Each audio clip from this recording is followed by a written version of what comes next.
नमस्कार साथियों। मैं डॉक्टर सुमित प्रजापति आप सभी का शिवत्व आयुर्वेद यूट्यूब चैनल पे बहुत बहुत स्वागत करता हूँ। आशा करता हूँ कि आप सभी सकुशल होंगे। और आज का जो हमारा लेक्चर होगा वो वायरल हेपेटाइटिस के पार्ट 2 को कवर करेगा।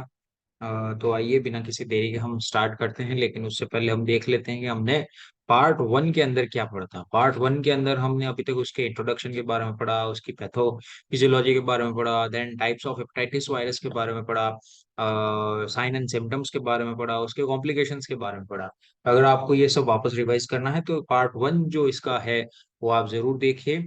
आज हम बात करेंगे पार्ट 2 की। पार्ट 2 के अंदर हम सबसे पहले देखते हैं कि हम हेपेटाइटिस को डायग्नोस किस तरीके से करें। So diagnosis it is based on clinical sign and symptoms, यानी कि हमने अभी तक पार्ट 1 के अंदर मैंने जो भी आपको साइन एंड सिम्टम्स बताए थे, अगर वो साइन एंड सिम्टम्स आपको किसी पेशेंट के अंदर देखने को मिलते हैं तो आप एक अंदाजा लगा सकते हैं कि वो केस जो है वो हेपेटाइटिस वायरस का हो सकता है। इसके अलावा अगर हम एलएफटी करवाते हैं, यानी कि लीवर फंक्शन टेस्ट, ऐसा क्यों करवाएंगे? क्योंकि ऑब्वियस सी बात है, हेपेटाइटिस है यानी कि ये लीवर से रिलेटेड डिसऑर्डर है। तो लीवर से रिलेटेड डिसऑर्डर के लिए हम सबसे पहले एलएफटी करवाएंगे, और एलएफटी के अंदर भी हम देखेंगे कि एएसटी या एएलटी का लेवल क्या है। जैसे कि ये एक एलएफटी के अंदर जो जो भी कंपोनेंट्स होते हैं उनकी एक टेबल है, आप देख सकते हैं, like bilirubin, alkaline phosphatase, gamma glutamyl transpeptidase, और एक देख रहे हैं आप alanine amino transferase and aspartate amino transferase, यानी कि ALT and AST. So hepatitis के केस में क्या होता है कि जब ALT is more than AST, यानी कि एएलटी की वैल्यू एएसटी से ज्यादा होती है, तो वो वायरल हेपेटाइटिस को शो करता है, या फिर ड्रग इंड्यूस्ड लिवर इंजरी को शो करता है। जैसे कि पैरासीटामोल अगर कोई क्रॉनिक टाइम से ले रहा है, लंबे टाइम से ले रहा है, तो उसको ड्रग इंड्यूस्ड जो लिवर इंजरी होती है उसके अंदर एएलटी जो होता है वो एएसटी से ज्यादा दिखता है। एंड इस्चेमिक लिवर इंजरी होती है तो भी एएलटी जो होता है वो एएसटी से ज्यादा शो होता है, यानी कि एएलटी जो होगा वो एएसटी से ज्यादा देखने को मिलेगा। और अगर एएसटी की वैल्यू एएलटी से ज्यादा होती है, यानी कि पहले केस में क्या था, इसकी वैल्यू ज्यादा थी, अब दूसरे केस में एएसटी की वैल्यू ज्यादा है, तो वो किस कंडीशन में देखने को मिल सकता है? हेपेटाइटिस फाइब्रोसिस की कंडीशन में या सीरोसिस की कंडीशन में। सीरोसिस की कंडीशन भी कब? जब वो किसी वायरल हेपेटाइटिस की वजह से हुआ हो। सीरोसिस की कंडीशन जैसे मैंने आपको पार्ट 1 में बताया था कि किस कंडीशन में देखने को मिल सकता है, hepatitis C, hepatitis D and hepatitis B virus की कंडीशन के अंदर अगर ये क्रॉनिसिटी बहुत लंबे टाइम तक चली जाए तो सिरोसिस ऑफ लिवर जो है वो कंडीशन देखने को मिल सकती है। सो सिरोसिस की कंडीशन में एंड एल्कोहलिक हेपेटाइटिस में, यानी कि अल्कोहलिक लिवर इंजरी के अंदर जो होगा वो एएसटी की वैल्यू उसमें ज्यादा मिलेगी, बकायदा मतलब कि एएसटी की वैल्यू ज्यादा मिलेगी एएलटी से। और अगर वायरल हेपेटाइटिस है तो एएलटी की वैल्यू ज्यादा मिलेगी एएसटी से। तो इस तरीके से हम दोनों कंपोनेंट्स के अंदर हम डिफरेंट मतलब कि इनकी वैल्यूज को देख के हम पता लगा सकते हैं कि ये वायरल हेपेटाइटिस है या फिर कोई अदर डिजीज। इसके अलावा स्पेसिफिकली हेपेटाइटिस ए वायरस को कैसे डायग्नोस करेंगे? उसके लिए हम एंटी एचएवी इम्यूनोग्लोबिन एम और एंटी एचएवी इम्यूनोग्लोबिन जी एंटीबॉडीज को मतलब कि हम प्रेफर करेंगे। इम्यूनोग्लोबिन एम जो एंटीबॉडीज बनेगी वो एक्टिव इन्फेक्शन को शो करेगी, और इम्यूनोग्लोबिन जी जो बनेगी वो रिकवरी फेज को या फिर वैक्सीनेशन के बाद की फेज के अंदर ये इम्यूनोग्लोबिन यानी कि एंटीबॉडीज डेवलप हो सकती है। हेपेटाइटिस ए वायरस है, जैसा मैंने आपको बताया था पहले पार्ट के अंदर, कि ये क्या होता है, नेकेड वायरस होता है, यानी कि इसके चारों ओर कोई भी दूसरी सरफेस प्रोटीन नहीं होती है। तो ये हेपेटाइटिस ए वायरस है। जब ये किसी व्यक्ति को इन्फेक्ट करता है तो इन्फेक्ट करने के बाद में उसके लिए उसके शरीर के अंदर इम्यूनोग्लोबिन्स बनती है, एंटीबॉडीज बनती है। ये इम्यूनोग्लोबिन्स दो टाइप की बनती है, इम्यूनोग्लोबिन एम एंड इम्यूनोग्लोबिन जी। अगर किसी पेशेंट को एक्टिव इन्फेक्शन है या फिर एक्यूट इन्फेक्शन की कंडीशन है, यानी कि अभी तक भी उस पेशेंट के शरीर में जो वायरस है वो एक्टिवली रेप्लिकेट कर रहा है, किसी दूसरे पेशेंट को इन्फेक्ट कर रहा है, तो वो उस कंडीशन के अंदर उस पेशेंट के अंदर इम्यूनोग्लोबिन एम जो एंटीबॉडीज होगी एचएवी वायरस के लिए, तो वो जो होगी वो ज्यादा देखने को मिलेगी। So anti HAV immunoglobin M, anti HAV मतलब के एचएवी के अगेंस्ट के अंदर इम्यूनोग्लोबिन एम जो एंटीबॉडीज है वो अगर ब्लड के अंदर ज्यादा देखने को मिल रही है, so that indicates active infection of hepatitis A virus. और अगर इम्यूनोग्लोबिन जी अगर ज्यादा देखने को मिल रही है, so that represents that the it is a recovery phase, यानी कि पेशेंट जो है वो हेपेटाइटिस ए वायरस से अब रिकवर हो रहा है।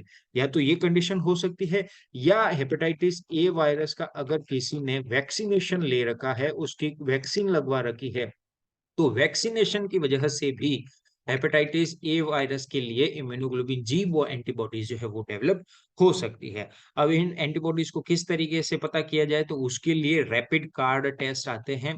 रैपिड कार्ड टेस्ट में क्या किया जाता है कि ये जो स्लॉट होता है, इस स्लॉट के अंदर हम किसी भी पेशेंट की, इन्फेक्टेड पेशेंट की ब्लड को इसके अंदर लोड करते हैं। लोड करने के बाद में कुछ स्पेसिफिक केमिकल्स डाले जाते हैं और कुछ देर के लिए वेट किया जाता है। अब आप इस कार्ड के अंदर देख सकते हैं कि ये एक तो कंट्रोल्ड लाइन है, यानी कि जो भी पॉजिटिवनेस होगी वो इस लाइन के जैसी दिखेगी।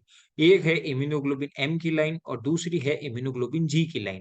अगर इम्यूनोग्लोबिन एम की लाइन जो है वो अगर रेड होती है, तो इसका मतलब है कि पेशेंट जो है वो एक्टिवली इन्फेक्टेड है, यानी कि पेशेंट के अंदर जो वायरस है वो एक्टिवली इन्फेक्शन कर रहा है, एक्टिव रेप्लिकेशन कर रहा है, यानी कि एक्यूट कंडीशन में है। और अगर इम्यूनोग्लोबिन जी वाली लाइन अगर रेड होती है, इसका मतलब कि पेशेंट जो है वो या तो रिकवरी फेज में है या फिर वैक्सीनेशन करवा रखा है उस पेशेंट ने। तो इस तरीके से हम हेपेटाइटिस ए वायरस को डायग्नोस कर सकते हैं। अब बात करते हैं हेपेटाइटिस बी वायरस की। हेपेटाइटिस बी वायरस की आप ये स्ट्रक्चर देख सकते हैं, जैसे कि हेपेटाइटिस ए वायरस था, नेकेड वायरस था। हेपेटाइटिस बी वायरस जो होता है वो नेकेड नहीं होता है, इसके कैप्सिड के चारों ओर ये एनवेलप वाली प्रोटीन्स होती हैं। इन प्रोटीन्स को क्या कहा जाता है, H B S A G. ये जो H B S A G proteins होती हैं, इसको सरफेस प्रोटीन बोलते हैं। अब ये अलग अलग टाइप की है, लाइक ये लार्ज है, ये मीडियम है, ये स्मॉल है, लेकिन इन सबका कॉन्स्टिट्यूएंट्स जो होता है, जो कंपोनेंट होते हैं वो सेम होते हैं। अपन इनको H B S A G यानी कि हेपेटाइटिस बी सरफेस एंटीजन बोला जाता है। इसके अलावा ये जो कोर प्रोटीन होती है, इस प्रोटीन को हम बोलते हैं H B C A G. H B C A G यानी कि हेपेटाइटिस बी कोर एंटीजन। और सरफेस को क्या बोलते हैं, hepatitis B surface antigen protein. और इसकी जो डीएनए होता है, ठीक है, इस डीएनए को क्या बोलते हैं, हेपेटाइटिस बी वायरस का डीएनए। ठीक है, और ये क्या होता है, पार्शियली डबल स्ट्रैंडेड होता है। पार्शियली डबल स्ट्रैंड का मतलब है कि कुछ पार्ट तो इसका डबल स्ट्रैंडेड है और कुछ पार्ट जो होता है वो सिंगल स्ट्रैंडेड होता है। और साथ ही साथ में इसके बीच में, यानी कि सरफेस प्रोटीन और कोर प्रोटीन के बीच में कुछ स्पेसिफिक टाइप की प्रोटीन्स पाई जाती हैं, जिनको क्या बोला जाता है, एच बी ई ए G, H B E antigen. तो कितने कितने एंटीजन्स पाए जाते हैं एक हेपेटाइटिस बी वायरस में, तीन टाइप के एंटीजन्स देखने को मिल सकते हैं। Hepatitis B virus surface antigen, hepatitis B virus core antigen, और इन दोनों के बीच में पाई जाने वाली हेपेटाइटिस बी ई एंटीजन। ये तीन टाइप की एंटीजन्स एक हेपेटाइटिस बी वायरस में देखने को मिल सकती है। सो अगर एच बी एस ए जी अगर किसी पेशेंट के अंदर डायग्नोस होता है, अगर वो डिटेक्ट होता है, सो इट मींस ये जो है एक्टिव इन्फेक्शन को शो कर रहा है, यानी कि सरफेस एंटीजन है, बॉडी के अंदर जा चुका है वायरस, और बॉडी के अंदर जो है ये H B S A G protein जो है वो डिटेक्ट हो रही है। दैट मीन्स ये जो है एक्टिव इन्फेक्शन को शो कर रहा है। हम धीरे धीरे इसके अंदर देखेंगे, लाइक ये कार्ड है, जैसे कि मैंने आपको एच के लिए रैपिड कार्ड टेस्ट बताया था, उसी तरीके से एच बी वी यानी कि हेपेटाइटिस बी वायरस के लिए भी रैपिड कार्ड टेस्ट होते हैं। इसमें ये जो एच बी एस ए जी है, ये अगर रेड लाइन के अंदर आ जाता है, हम इन सबके अंदर ब्लड की जो ड्रॉप है वो लोड करेंगे, केमिकल्स डालेंगे। अगर एच बी एस ए जी वाली लाइन अगर रेड आती है, दैट मीन्स कि ये एक्टिव इन्फेक्शन को शो करता है। इसके अलावा anti H B S A G, anti H B S A G का मतलब है कि ये जो सरफेस प्रोटीन थी H B S A G, अब बॉडी ने, हमारी बॉडी ने इसके लिए इम्यूनिटी डेवलप कर ली है। और ये इम्यूनिटी किस तरीके से डेवलप हुई है, इसके अगेंस्ट में एंटीबॉडीज बना करके। और ये एंटीबॉडीज क्या कहलाती है, एंटी एचबीएस एजी एंटीबॉडीज। अगर ये डिटेक्ट होती है, यानी कि एंटी एचबीएस एजी डिटेक्ट होती है, तो वो क्या शो करती है कि या तो पेशेंट रिकवरी की स्टेज में है या फिर पेशेंट ने वैक्सीनेशन करवा रखा है। जैसे कि एचएवी के लिए डिटेक्ट हो रहा था कि अगर एचएवी वायरस में अगर इम्यूनोग्लोबिन जी की एंटीबॉडीज जो है वो डेवलप हो रही है, दैट मींस या तो पेशेंट रिकवरी फेज में है या फिर पेशेंट जो है वैक्सीनेटेड है। वैसे की वैसा सीन इसके अंदर भी है। अगर एचबीएस एजी एंटीजन के लिए अगेंस्ट में एंटीबॉडीज डेवलप हो रही है, और तो इसका मतलब क्या है कि पेशेंट जो है वो या तो रिकवरी फेज में है या फिर पेशेंट ने वैक्सीनेशन करवा रखा है। इसके अलावा अगर एचबीसी एंटीजन यानी कि कोर एंटीजन अगर डिटेक्ट होती है, दैट मींस एक्टिव रेप्लिकेशन हो रहा है वायरस का। वायरस के एक्टिव रेप्लिकेशन का क्या मतलब है कि ये जो वायरस है किसी हेपेटोसाइट में जाएगा, हेपेटोसाइट में जाएगा तो इसका मतलब कि ये अपने चारों ओर का जो सरफेस प्रोटीन है इसको खोलेगा, अपने चारों ओर का जो एनवेलप है उसको उतारेगा। तो उतारने का मतलब है कि अब इसका जो मेन कोर है, ये कोर जो है ये अब एक्सपोज हो चुका है किसी भी हेपेटोसाइट के अंदर, यानी कि कोर एक्सपोज हो चुका है। दैट मींस अब जो वायरस है वो रेप्लिकेट करेगा, अपना डीएनए निकालेगा, उस डीएनए से फिर वापस मल्टीप्लाई करेगा, मल्टीप्लिकेशन करेगा, मल्टीपल वायरसेस का फॉर्मेशन करेगा। दैट मींस कि ये एक्टिव रेप्लिकेशन को शो कर रहा है। अगर एचबीसी एजी अगर डिटेक्ट होती है, एचबीसी अगर एंटीजन जो है वो डिटेक्ट होता है, that means it is active replication. दूसरा होता है एंटी एचबीसी। एंटी एचबीसी मतलब के एचबीसी एंटीजेंस के अगेंस्ट में, यानी कि ये जो एंटीजन था, कोर एंटीजन तो जो था, इस कोर एंटीजन के अगेंस्ट में अगर जो है वो एंटीबॉडीज डेवलप होती है। और एचबीसी एंटीजन था, यानी कि कोर एंटीजन था, ये कोर एंटीजन क्या शो कर रहा था, एक्टिव रेप्लिकेशन। अब इस एंटीजन के अगेंस्ट में हमारी बॉडी ने एंटीबॉडीज बनाना स्टार्ट किया, और उस एंटीबॉडीज में भी अगर इम्यूनोग्लोबिन एम टाइप की एंटीबॉडीज डेवलप हो रही है, दैट मीन्स कि वो क्या है, रिसेंट इन्फेक्शन है। अगर इम्यूनोग्लोबिन एम टाइप की एंटीबॉडीज हो रही है, दैट मीन्स रिसेंट इन्फेक्शन है, एक्यूट इन्फेक्शन है। और अगर इम्यूनोग्लोबिन जी टाइप की एंटीबॉडीज डेवलप हो रही है, दैट मीन्स कि वो क्या है, रिजॉल्व्ड इन्फेक्शन है या फिर क्रॉनिक इन्फेक्शन है। या तो पेशेंट जो है वो हेपेटाइटिस बी वायरस से रिजॉल्व हो चुका है, उसके अंदर अब कोई भी टाइप का दूसरा वायरस जो है वो नहीं है, या फिर पेशेंट जो है वो क्रॉनिक कंडीशन के अंदर डेवलप हो चुका है। दूसरा और टाइप की एंटीजेंस होती है एचबीई एंटीजन, जो कहाँ पाई जाती है, उसकी कोर और सरफेस प्रोटीन के बीच के अंदर एचबीई एंटीजेंस पाई जाती है। ये भी एक्टिव रेप्लिकेशन को शो करती है, पुअर प्रोग्नोसिस को शो करती है, और मोर ट्रांसमिसिबिलिटी को भी शो करती है। एचबीई एंटीजन वाली लाइन अगर ये जो है ये अगर रेड हो जाती है, दैट मीन्स के पेशेंट के अंदर जो वायरस है वो एक्टिवली रेप्लिकेट कर रहा है। एक्टिव रेप्लिकेशन के एक एक के लिए एक तो था कोर एंटीजन, क्योंकि उसने अपना सरफेस प्रोटीन जो था, वो जो एनवेलप था, वो उसने क्या किया है, उतार दिया है, एक्सपोज हो चुका है वो। और उतारने के बाद में को प्रोटीन और सरफेस प्रोटीन के बीच में क्या थी, ये ई प्रोटीन्स भी थी। ये ई प्रोटीन्स भी एक्सपोज हो गई। ये ई प्रोटीन एक्सपोज हो गई मतलब कि इसके चारों ओर का जो एनवेलप था वो उतर चुका है।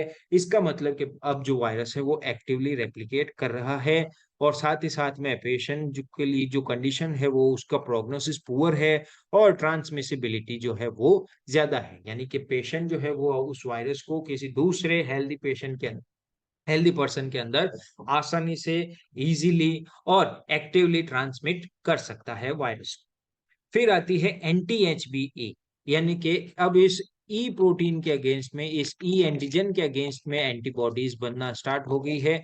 अगर ये स्टार्ट हो जाती है बॉडी के अंदर, अगर ये एंटीबॉडीज अगर डिटेक्ट होती है, दैट मीन्स कि या तो पेशेंट जो है वो रिकवरी के बाद की स्टेज है, यानी कि पेशेंट जो है वो पूरे तरीके से रिकवर हो चुका है, और लेस ट्रांसमिसिबिलिटी को शो करता है, यानी कि पेशेंट जो है वो अब कैरियर स्टेट के अंदर नहीं रहा है, वो किसी दूसरे हेल्दी इंसान को ये जो हेपेटाइटिस बी का वायरस है वो अब ट्रांसमिट नहीं कर सकता है।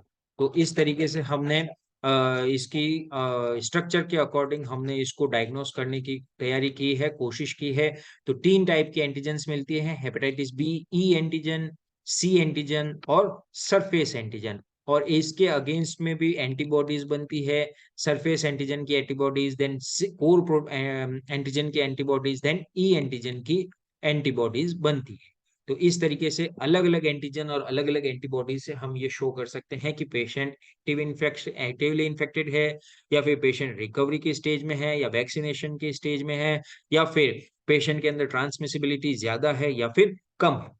यानी कि HBsAg जो है वो क्या शो कर रहा है कि पेशेंट जो है वो एक्टिव इन्फेक्शन की कंडीशन में है। HBs एंटीबॉडी क्या प्रेजेंट कर रही है कि पेशेंट जो है वो रिकवरी की स्टेज में है या वैक्सीनेशन की स्टेज में है। HBe एंटीजन क्या शो कर रहा है कि पेशेंट एक्टिवली रेप्लिकेशन, मतलब कि वायरस जो है वो एक्टिवली रेप्लिकेट कर रहा है और हाई ट्रांसमिसिबिलिटी है। और ई एंटीजन के अगेंस्ट में अगर एंटीबॉडीज जो है वो डिटेक्ट हो रही है, दैट मीन्स पेशेंट जो है वो रिकवरी की स्टेज में है, या फिर और साथ ही साथ में लेस ट्रांसमिसिबिलिटी की ओर जा रहा है पेशेंट, यानी कि पेशेंट जो है वो अब हेल्दी हो रहा है। और अगर कोर एंटीजन के अगेंस्ट में अगर एंटीबॉडीज डेवलप हो रही है, दैट मीन्स कि वो क्या है, अगर उसके अंदर भी अगर रिसेंट इन्फेक्शन है तो फिर इम्यूनोग्लोबिन एम एंटीबॉडीज मिलेगी, और अगर क्रॉनिक कंडीशन है तो इम्यूनोग्लोबिन जी एंटीबॉडीज मिलेगी। इस तरीके से हम हेपेटाइटिस बी वायरस को डायग्नोज कर सकते। अब बात आती है हेपेटाइटिस सी वायरस की। ए की बात कर ली, बी की बात कर ली, अब सी वायरस को किस तरीके से पहचाना जा सकता है। सी वायरस की आप ये स्ट्रक्चर देख सकते हैं। इसके अंदर क्या है, hepatitis C virus lacks of 3 prime 5 prime exonuclease enzyme activity, so it is not capable of correcting errors during replication. So there are many subspecies found of HCV on the basis of their surface protein. यानी कि इसका जो ये RNA होता है, इस RNA के अंदर ये 3 prime F 5 prime exonuclease enzyme की एक्टिविटी जो होती है वो नहीं देखने को मिलती है। ये एंजाइम जो होता है ये क्या करता है कि मान लीजिए वायरस जब रेप्लिकेट करेगा, तो ये आरएनए जो होगा, ये आरएनए भी रेप्लिकेट होगा, ये भी मल्टीप्लिकेशन करेगा। तो मल्टीप्लिकेशन करेगा तो इस आरएनए के अंदर ये सरफेस प्रोटीन का जो जेनेटिक मटेरियल होगा, ये सरफेस प्रोटीन का जो जेनेटिक मटेरियल होगा वो सही तरीके से नहीं बन पाएगा, यानी कि करेक्टली फॉर्म नहीं होगा। तो जब करेक्टली फॉर्म नहीं होगा, सही तरीके से नहीं बन पाएगा, तो जो सरफेस प्रोटीन होगी वो भी अलग अलग टाइप की बनेगी।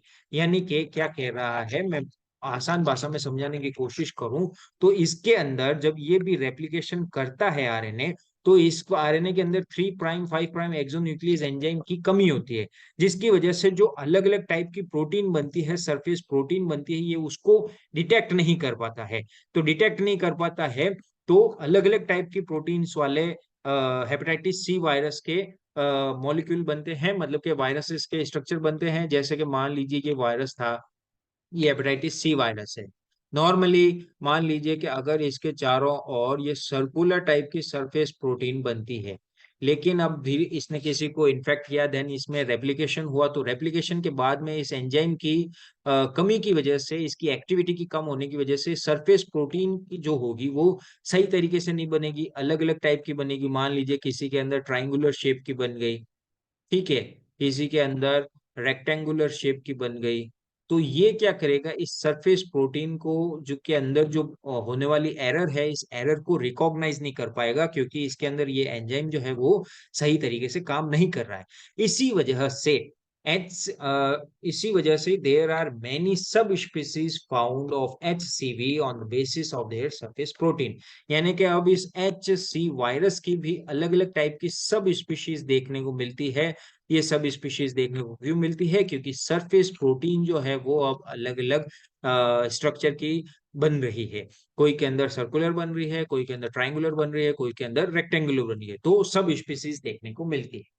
ठीक है, उसके बाद में क्या है कि as presence of multiple surface protein, immune response is not capable of to produce specific antibodies against HCV virus. यानी कि मान लीजिए कि मेरी बॉडी के अंदर HCV ने इन्फेक्ट किया, और इसके लिए ये सर्कुलर, इसके चारों तरफ ये सर्कुलर प्रोटीन है, ठीक है। अब मेरी बॉडी ने इस सर्कुलर प्रोटीन के अगेंस्ट के अंदर एंटीबॉडीज बनाई, लेकिन क्योंकि अब ये दूसरे हिपेटोसाइट्स को भी इन्फेक्ट करेगा, देन रेप्लिकेशन करेगा, अपनी साइज को, सॉरी, अपनी जो संख्या है उसको इंक्रीज करेगा, मल्टीप्लाई करेगा, तो उसके अंदर ये एंजाइम की कमी होगी तो जो बॉडी के अंदर जो एचसीवी वायरस ये राउंडेड प्रोटीन के अंदर था, अब इस एंजाइम की कमी की वजह से अब जो सरफेस प्रोटीन होगी वो अलग आकार की बनेगी। मान लीजिए ट्रायंगुलर शेप की बन गई। अब नया वायरस जो होगा वो ट्रायंगुलर शेप का होगा। ये वायरस भी जब आके रेप्लिकेशन करेगा तो वापस इस एंजाइम की कमी की वजह से अब मान लीजिए कोई रेक्टेंगुलर शेप का सरफेस प्रोटीन बन जाएगी। तो मतलब कि अब अलग अलग टाइप के मतलब कि वायरस तो एक सिंगल टाइप का ही इन्फेक्ट हुआ, लेकिन बॉडी के अंदर जाके सरफेस प्रोटीन की भिन्नता हो गई, इनका अलग अलग टाइप से डिफरेंशिएशन हो गया जो कि सही तरीके से पहचान में नहीं आया। लेकिन मेरे शरीर के अंदर जो एंटीबॉडीज बनी थी ये तो सर्कुलर प्रोटीन के लिए बनी थी। अब ट्रायंगुलर प्रोटीन के लिए तो एंटीबॉडीज थी नहीं, या फिर रेक्टेंगुलर प्रोटीन के लिए भी एंटीबॉडीज थी नहीं। तो इसका मतलब क्या है कि presence of multiple surface proteins, यानी कि ट्रायंगुलर एंड रेक्टेंगुलर टाइप की अलग अलग मल्टीपल सरफेस प्रोटीन थी, immune response is not capable to produce a specific antibodies. क्योंकि एंटीबॉडीज किसके लिए बनी? सर्कुलर प्रोटीन के लिए बनी थी, ट्रायंगुलर और रेक्टेंगुलर के लिए तो बनी नहीं थी। सो यही बात कह रहा है कि जो हेपेटाइटिस सी वायरस के लिए जो इम्यून सिस्टम होता है वो इतना इफेक्टिवली कारगर नहीं होता है, क्योंकि अलग अलग टाइप की सरफेस प्रोटीन बनती। ठीक है। और अब इसको पहचानना भी हो तो क्या है? Anti HCV test. अगर एंटी एचसीवी यानी कि हेपेटाइटिस सी वायरस के अगेंस्ट के अंदर जो एंटीबॉडीज बन रही है उसका टेस्ट करते हैं, अगर ये पॉजिटिव आ जाता है तो या तो ये रिजॉल्व इन्फेक्शन को शो करता है या फिर क्रॉनिक इन्फेक्शन को शो करता है। यानी कि बॉडी के अंदर क्या था? हेपेटाइटिस सी वायरस ने एंटर किया तो थोड़े टाइम के बाद में, क्योंकि अब ये क्रॉनिक स्टेट को डेवलप करता है, तो थोड़े टाइम के बाद में इसके अगेंस्ट में हमारे शरीर के अंदर एंटीबॉडीज बनी। तो अगर ये एंटीबॉडीज हमारे शरीर के अंदर डिटेक्ट हो रही है, दैट मीन्स के एचसीवी के लिए हमारे शरीर के अंदर इम्यूनिटी डेवलप हुई है, तो ये या तो रिजॉल्व इन्फेक्शन को शो करेगी, यानी कि पेशेंट जो है वो ठीक हो चुका है, या फिर पेशेंट जो है वो क्रॉनिसिटी को डेवलप कर चुका। इसके अलावा एचसीवी आरएनए टेस्ट आता है, यानी कि ये जो आरएनए है हेपेटाइटिस सी वायरस का, इसके लिए हम पॉलीमरेज चेन रिएक्शन या फिर एलाइजा टेस्ट करेंगे ताकि हमें पता चल सके कि ये स्पेसिफिक आरएनए जो है वो किस वायरस का है। तो अगर एचसीवी आरएनए टेस्ट अगर नेगेटिव आता है, दैट मीन्स के पेशेंट जो है वो रिजॉल्व हो चुका है, इन्फेक्शन जो है वो खत्म हो चुका है। यानी कि अगर किसी पेशेंट के अंदर अगर एचसीवी आरएनए अगर पॉजिटिव आ रहा था, पॉजिटिव आने का मतलब है कि पेशेंट जो है वो क्रॉनिक इन्फेक्शन को शो कर रहा है। ठीक है। यानी कि पेशेंट के अंदर जो है एचसीवी वायरस अभी तक पड़ा है। लेकिन अगर मेरे अंदर अगर नेगेटिव एचसीवी आरएनए टेस्ट आ रहा है, मतलब कि अब मेरे शरीर के अंदर एचसीवी वायरस का डीएनए थोड़ी भी मात्रा में नहीं बचा है, यानी कि अब मैं पूरे तरीके से ठीक हो चुका हूँ, इन्फेक्शन जो है वो रिजॉल्व हो चुका है। तो उसके लिए भी ये एचसीवी रैपिड कार्ड टेस्ट आते हैं, एंटी एचसीवी टेस्ट आते हैं। अगर ये टेस्ट पॉजिटिव आ जाता है, रेड लाइन शो हो जाती है, दैट मीन्स के पेशेंट जो है या तो रिजॉल्व कंडीशन के अंदर है या फिर क्रॉनिक इन्फेक्शन को प्राप्त कर चुका है। तो इस तरीके से हम हेपेटाइटिस सी वायरस को भी डिटेक्ट कर सकते हैं। अब हम बात करते हैं हेपेटाइटिस डी वायरस की। ए की हो गई, बी की हो गई, सी की हो गई, अब है डी वायरस की बारी। सो डी वायरस की स्ट्रक्चर भी आप देख सकते हैं, ये भी कुछ न कुछ हद तक हेपेटाइटिस बी वायरस के जैसा दिखता है। बस दोनों के अंदर डिफरेंस ये है कि बी वायरस के अंदर क्या होता है? डीएनए होता है, और डी वायरस के अंदर क्या है? सर्कुलर आरएनए है। सर्कुलर आरएनए होता है। ठीक है। इसको डायग्नोस करने का क्या है? इसके लिए भी रैपिड कार्ड टेस्ट आता है, जिसके अंदर एंटी एच डी वी यानी कि हेपेटाइटिस डी वायरस के अगेंस्ट के अंदर जो इम्यूनोग्लोबिन बनती है उसको डिटेक्ट करते हैं। अगर एम और जी दोनों टाइप की एंटीबॉडीज जो अगर डिटेक्ट होती है, दैट मीन्स कि ये एक्टिव इन्फेक्शन को शो कर रहा है। नॉर्मली हम क्या देखते हैं कि अगर इम्यूनोग्लोबिन एम एंटीबॉडीज डिटेक्ट हो रही है, दैट मीन्स के वो एक्टिव इन्फेक्शन को शो कर रहा है, और इम्यूनोग्लोबिन जी अगर डिटेक्ट हो रही है, दैट मीन्स के वो क्रॉनिसिटी को शो कर रहा है, क्रॉनिक इन्फेक्शन को शो कर रहा है। लेकिन ये कंडीशन जो है, ये हेपेटाइटिस डी वायरस के केस के अंदर लागू नहीं होती है। क्यों? क्योंकि हेपेटाइटिस डी वायरस के अंदर जो ये एंटीबॉडीज बनती है, ये स्पेसिफिक टाइप की नहीं बनती है। यानी कि इम्यूनोग्लोबिन एम जो होता है, वो लड़ाई करने का कार्य करता है। एक्टिवली जो होता है वो वायरस के अगेंस्ट में लड़ता है। और इम्यूनोग्लोबिन जी जो होती है, ये उस वायरस के अगेंस्ट में प्रोटेक्शन प्रदान करती है जनरली। लेकिन हेपेटाइटिस डी वायरस के अंदर क्या होता है, ये सिस्टम लागू नहीं होता है। यानी कि प्रोटेक्शन करने वाली एंटीबॉडीज जो एंटी इम्यूनोग्लोबिन जी होती है, वो उस टाइप की नहीं होती है। ये इम्यूनोग्लोबिन जी भी एक्टिवली उस वायरस के अगेंस्ट में लड़ती है। इसी वजह से इम्यूनोग्लोबिन एम डिटेक्ट हो चाहे इम्यूनोग्लोबिन जी डिटेक्ट हो, हेपेटाइटिस डी वायरस के लिए ये दोनों ही एक्टिव इन्फेक्शन को शो करते हैं। यानी कि अगर हम यहाँ के ब्लड को लोड करें, किसी इन्फेक्टेड पेशेंट के ब्लड को यहाँ पे लोड करें, और अगर ये लाइन जो है ये रेड हो जाए, दैट मीन्स कि वो किसको शो कर रहा है, एक्टिव इन्फेक्शन को शो कर रहा है। तो इस तरीके से हम हेपेटाइटिस डी वायरस को भी डिटेक्ट कर सकते हैं। अब बात करते हैं हेपेटाइटिस ई वायरस की। अभी तक 4 वायरसेस के बारे में हमने पढ़ लिया, अब है ई वायरस। ई वायरस के बारे में भी मैंने आपको पहले बताया है कि ये भी ए वायरस के जैसे क्या होता है, नेकेड होता है। इसके चारों ओर कोई भी एनवेलप नहीं होता है। इसको किस तरीके से पता किया जाता है कि अगर एचईवी आरएनए को, क्योंकि इसके अंदर भी आरएनए होता है, अगर ये आरएनए को अगर हम डिटेक्ट कर सकते हैं, चाहे पॉलीमरेज चेन रिएक्शन के थ्रू हो या फिर एलाइजा टेस्ट के थ्रू हो, चाहे किसी भी तरीके से हम अगर इसको डिटेक्ट करें और इसकी मात्रा जो है, जो क्वांटिटी है वो बढ़ी हुई मिले, दैट मीन्स कि ये एक्टिव इन्फेक्शन है। और अगर एंटी एचईवी यानी कि इसके अगेंस्ट के अंदर अगर एंटीबॉडीज बन रही है और स्पेसिफिकली इम्यूनोग्लोबिन एम एंटीबॉडीज बनती है तो एक्टिव इन्फेक्शन है। और जी एंटीबॉडीज बनती है मतलब कि पेशेंट जो है वो रिकवरी स्टेट के अंदर है। ठीक है। और ये इसके अंदर भी रैपिड कार टेस्ट होता है। अगर इम्यूनोग्लोबिन एम अगर डिटेक्ट हो रही है, दैट मीन्स के एक्टिव इन्फेक्शन है। और इम्यूनोग्लोबिन जी डिटेक्ट हो रही है, दैट मीन्स के क्रॉनिक इन्फेक्शन है, या फिर पेशेंट जो है वो रिकवरी की स्टेट के अंदर है। ठीक है। तो ये इसके अंदर ये जनरल फॉर्मूला लग रहा है कि इम्यूनोग्लोबिन एम जो है वो एक्टिव को शो कर रहा है, इम्यूनोग्लोबिन जी यानी कि प्रोटेक्टिव जो है वो एंटीबॉडी है, ये क्रॉनिसिटी को या फिर रिकवरी फेज को शो करती है। सिर्फ और सिर्फ ये दोनों एक्टिव इन्फेक्शन को किस कंडीशन के अंदर ही शो करते हैं, हेपेटाइटिस डी वायरस की कंडीशन। तो इस तरीके से हम हेपेटाइटिस ई वायरस को भी डायग्नोस कर सकते हैं। तो hepatitis A B C D और ई, इन तीनों को डिटेक्ट करने के बाद में डायग्नोस करने के तरीके हम समझ चुके हैं। अब हम बात करते हैं ट्रीटमेंट की। स्पेसिफिकली एलोपैथी के लोग जो होते हैं वो क्या क्या यूज करते हैं। स्पेसिफिकली एग्जाम पर्पज से भी हम देखें तो हम एग्जाम में हम क्या लिख सकते हैं शॉर्ट वे के अंदर। तो हेपेटाइटिस ए वायरस के अंदर ये लोग क्या होते हैं कि सेल्फ लिमिटिंग डिजीज होती है।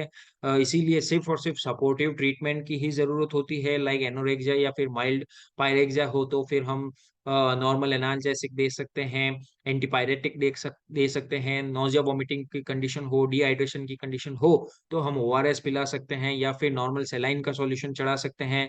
तो इस तरीके से ये सेल्फ लिमिटिंग डिजीज है, एक्यूट कंडीशन के अंदर होती है।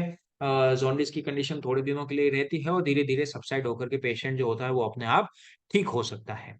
इनएक्टिवेटेड एचआईवी वैक्सीन का भी यूज किया जा सकता है हेपेटाइटिस ए वायरस के अगेंस्ट में। जो भी वैक्सीन है यानी कि पेशेंट के अंदर इनएक्टिवेटेड हेपेटाइटिस ए वायरस के जो मॉलिक्यूल्स होते हैं वो लोड किए जाते हैं, इंजेक्ट किए जाते हैं। स्पेसिफिकली किस में, ट्रेवलर्स में किए जाते हैं, लिविंग और वर्किंग इन एंडेमिक एरियाज, यानी कि ऐसे एरियाज जहाँ पे हेपेटाइटिस ए वायरस जो है वो बहुत ज्यादा फैला हुआ है या फिर कभी फैला था, तो उनके उस एरिया के अंदर काम करने वाले लोगों के अंदर ये एचआईवी वैक्सीन जो है वो लगाई जाती है। या फिर किसी पेशेंट को क्रॉनिक लीवर डिजीज हो या फिर क्लॉटिंग फैक्टर्स से रिलेटेड डिसऑर्डर हो तो उनके अंदर ये एचआईवी वैक्सीन लगाई जाती है ताकि उनको इस वैक्सीन के अगेंस्ट में मतलब कि इस वायरस के अगेंस्ट में प्रोटेक्शन मिल सके। अब बात करते हैं हेपेटाइटिस बी वायरस की। तो बी वायरस के लिए क्या किया जाता है, एंटी हेपेटाइटिस बी इम्यूनोग्लोबिन्स जो है वो लगवाए जाते हैं, या फिर इनिशियल डोज जो होती है वो हेपेटाइटिस बी वायरस वैक्सीन की होती है जो कि बच्चों के अंदर ज्यादा यूज में आती है। तो दो टाइप है हेपेटाइटिस बी वायरस के अगेंस्ट के अंदर जो भी इम्यूनोग्लोबिन्स होती है उनका यूज किया जा सकता है, and initial dose of hepatitis B virus vaccine in children, यानी कि इसके लिए जो भी वैक्सीन का फॉर्मेशन हुआ है उसका भी यूज किया जा सकता है। And interferon alpha in chronic hepatitis के अंदर यूज किया जाते हैं। अब बात करते हैं हेपेटाइटिस सी वायरस की। तो सी वायरस के लिए कुछ एंटीवायरल ड्रग्स का भी जो है डॉक्टर्स ने इजाद किया है, लाइक लेपिड लेडिपास्वीर, डोजाबुवीर, ग्रेजाप्रिविर, राइबावेरिन, लेकिन इसके लिए कोई भी वैक्सीनेशन अभी तक नहीं बना है, इस बात का जरूर ध्यान रखें। अब बात करते हैं हेपेटाइटिस डी की। तो vaccine for HBV protect against HDV because it requires HBS AG antigen to enter into host cell. मैं आपको स्टार्टिंग से बताते आ रहा हूं कि हेपेटाइटिस डी वायरस जो है वो कब तक इन्फेक्ट नहीं करेगा जब तक किसी पेशेंट को हेपेटाइटिस बी वायरस का इन्फेक्शन नहीं हो रखा हो। यानी कि ये इसके इन्फेक्शन की एक शर्त ये होती है कि हेपेटाइटिस बी वायरस का एक्टिव इन्फेक्शन किसी पेशेंट के अंदर होना चाहिए। तो जब हम हेपेटाइटिस बी वायरस के लिए किसी को वैक्सीन देंगे तो ऑब्वियस सी बात है कि अब हेपेटाइटिस डी वायरस के लिए भी उसके अंदर इम्यूनिटी डेवलप हो जाएगी। अब बात करते हैं हेपेटाइटिस ई वायरस के लिए। तो ये भी एक सेल्फ लिमिटिंग डिजीज है, क्योंकि ये क्या है, हेपेटाइटिस ए वायरस से रिजेंबल करता है, जो कि ये भी एक्यूट कंडीशन के अंदर ही डेवलप होता है और आसानी से रिजॉल्व हो जाता है। यानी कि ये भी ई वायरस जो है ये भी सेल्फ लिमिटिंग डिजीज होती है, तो इसमें भी सिर्फ और सिर्फ सपोर्टिव ट्रीटमेंट काम आता है।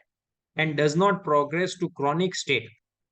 ए वायरस के जैसे ही इसके अंदर भी कोई क्रॉनिक स्टेट नहीं होती है, ना कोई कैरियर स्टेट होती है, but in pregnant women it can cause fulminant hepatitis. यानी कि मैंने आपको पहले पार्ट 1 के अंदर बताया था कि 10% केसेस ऐसे होते हैं हेपेटाइटिस ई वायरस के लिए। हेपेटाइटिस ई वायरस के लिए 10% केसेस ऐसे होते हैं कि अगर वो किसी प्रेग्नेंट वुमेन को इन्फेक्ट कर देते हैं तो 10% प्रेग्नेंट वुमेन जो होती है उनके अंदर ये हेपेटाइटिस फल्मिनेंसी को डेवलप कर सकता है, यानी कि फेटल कॉम्प्लिकेशंस कर सकता है, जो कि उस महिला के लिए, उस गर्भवती महिला के लिए घातक साबित हो सकता है। और इसके लिए भी अभी तक कोई भी वैक्सीनेशन नहीं बना है। तो वैक्सीनेशन किस किस के लिए बना है? सिर्फ और सिर्फ हेपेटाइटिस ए वायरस के लिए और बी वायरस के लिए। और बी वायरस की जो वैक्सीन है वो डी वायरस के लिए भी इम्यूनिटी प्रदान सॉरी, जो बी वायरस की वैक्सीन है वो डी वायरस के लिए भी इम्यूनिटी प्रदान कर देती है। सो ए और बी के लिए ही वैक्सीनेशन है, सी एंड ई के लिए कोई भी वैक्सीनेशन अभी तक इजाद नहीं हुआ। तो आशा करता हूं कि आपको वायरल हेपेटाइटिस के ऊपर बनाया गया ये जो पार्ट सेकंड का वीडियो है ये आपको बहुत पसंद आया होगा। डायग्नोसिस हमने जानने की कोशिश की, इसके ट्रीटमेंट को बहुत ही शॉर्ट तरीके से समझने की कोशिश की कि एलोपैथिक डॉक्टर्स जो होते हैं वो इसके अंदर क्या क्या चीजें यूज करते हैं।